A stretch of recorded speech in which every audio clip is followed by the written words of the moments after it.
बेटी की शादी नहीं होगी? ऐसे कैसे नहीं होगी?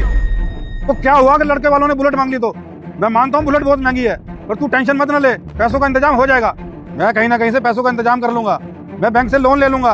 अगर बैंक ने भी मना कर दिया तो अपने किसी यार दोस्त से उधार मांग लूंगा। अगर उसने भी मना कर दिया तो मेरे मालिक के पैर पकड़ लूंगा। बहुत अच्छे घर से ये रिश्ता है, मैं रिश्ता हाथ से जाने नहीं दूंगा। जैसे भी हो मैं पैसों का इंतजाम कर लूंगा। अरे तू रो क्यों रही है? मैं हूं ना। ये किससे बात कर रहे हो फोन पे? अच्छा मैं तुझसे बाद में बात करता हूँ। साहब जी वो घर से फोन था। मैंने कितनी बार बोला है ड्यूटी पे फोन मत चलाया करो। अरे काम करने के पैसे देते हो या फोन चलाने के? साहब जी बड़ा जरूरी था, इसलिए मेरी बीबी ने मुझे फोन किया। ऐसे वैसे फोन नहीं करती कभी। अरे बहाने खत्म नहीं होते आप लोगों के। ये फोन हो ना घर जाके चलाया करो। अगर ड्यूटी पे चलाओगे ना नौकरी से निकाल दूंगा। माफ करना साहब जी, गलती होगी। आगे से कभी ड्यूटी पे फोन यूज नहीं करूंगा।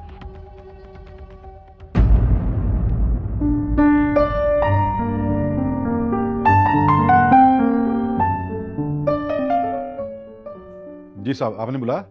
हाँ बुलाया। जो आप ये कर रहे हो ना, ये चीजें इस ऑफिस में बर्दाश्त नहीं की जाएंगी। क्या हो साहब जी, मुझसे कोई गलती हो गई? सुबह फोन पे ये लो पूरे 2.5 लाख रुपए हैं। इसका क्या करूं साहब जी? इन पैसों से आप एक बुलेट खरीदना और लड़के वालों को देना, जिससे कि आपकी बेटी की शादी नहीं टूटेगी। बुलेट? मैं कुछ समझा नहीं साहब। बस करिए आप।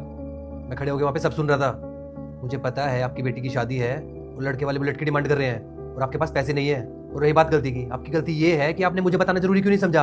आप मुझे बता सकते थे ना क्या प्रॉब्लम में हो। साहब जी कैसे बताता मैं आपको? अभी 6 महीने पहले ही तो मेरी यहाँ पे नौकरी लगी है। और 2 लाख रुपए, 2 लाख रुपए तो साहब बहुत बड़ी रकम होती है। और आप मुझ पे भरोसा भी कैसे करते?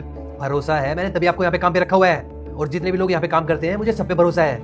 बिना भरोसे के मैं नौकरी पे नहीं रखता किसी को। और रही बात बेटी की शादी की, कितनी जिम्मेवारी है आपके ऊपर। अगर पैसों की कमी की वजह से आपकी बेटी की शादी नहीं हो पाती तो क्या आप अपने आप को माफ कर पाते कभी?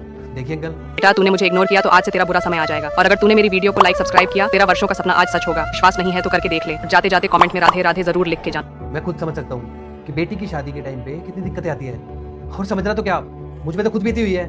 मेरी बड़ी बहन की शादी में भी ऐसे ही कुछ हुआ था। हमारे भी हालात कुछ सही नहीं थे। मैं 14 साल का था जब मेरी बहन की शादी हो रही थी। मेरे पापा के पास भी पैसे नहीं थे।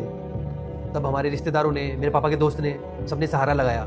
तब जाके मेरी बहन की शादी हो गई थी। तब से मेरे पापा ने मुझे बोला हुआ था कि अगर तुझे कभी भी मौका मिले ना किसी की बहन की बेटी की शादी करवाने का, तो तू पीछे मत हटियो। अगर आप मुझे बताते ना तो मैं आपकी मदद जरूर करता, और बिना बताए भी करूंगा। और ये पैसे आपको लौटाने की जरूरत नहीं है, ये आपकी बेटी की शादी के लिए है मेरी तरफ से।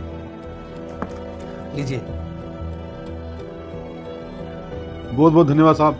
साहब जी मैं आपको सच कहूँ ना, मैंने बहुत सारे लोगों की मदद की, जिन जिन लोगों ने मुझसे मदद मांगी। पर आज जब मुझे उनकी जरूरत पड़ी तो कोई मेरी मदद को आगे नहीं आ रहा है। साहब जी मेरी बेटी की शादी रुक जाती अगर आप मेरी मदद ना करते। साहब जी आप मेरे लिए भगवान हो। आपने मेरे ऊपर बहुत बड़ा एहसान किया है। आपका बहुत बहुत धन्यवाद।